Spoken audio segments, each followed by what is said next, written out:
ಮೈಸೂರಿನಿಂದ ಸುಮಾರು 25 ಕಿಲೋಮೀಟರ್ ದೂರದಲ್ಲಿರುವ ನಂಜನಗೂಡಿನ ಐತಿಹಾಸಿಕ ಶ್ರೀ ಕಂಠೇಶ್ವರ ದೇವಾಲಯವನ್ನು ಮೂಲತಃ ಚೋಳರಾಜರು 12ನೇ ಶತಮಾನದಲ್ಲಿ ನಿರ್ಮಿಸಿದರು ಎಂದು ನಂಬಲಾಗಿದೆ.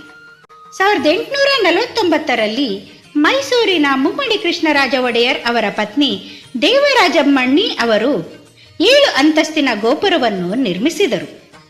ಪೌರಾಣಿಕ ಹಿನ್ನೆಲೆಯಲ್ಲಿ ಪರಶುರಾಮರು ಇಲ್ಲಿ ಶಿವಲಿಂಗವನ್ನು ಪ್ರತಿಷ್ಠಾಪಿಸಿ ದೇವಾಲಯವನ್ನು ನಿರ್ಮಿಸಿದರು ಎಂದು ನಂಬಲಾಗಿದೆ.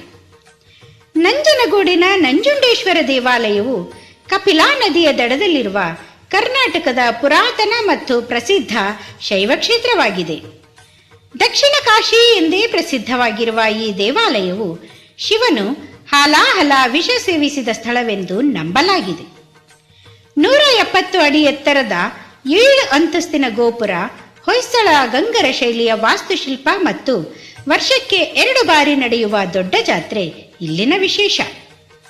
ನಂಜುಂಡೇಶ್ವರನಿಗೆ ಶ್ರೀಕಂಠ ಮತ್ತು ವಿಷಕಂಠ ಎಂಬ ಹೆಸರುಗಳಿವೆ.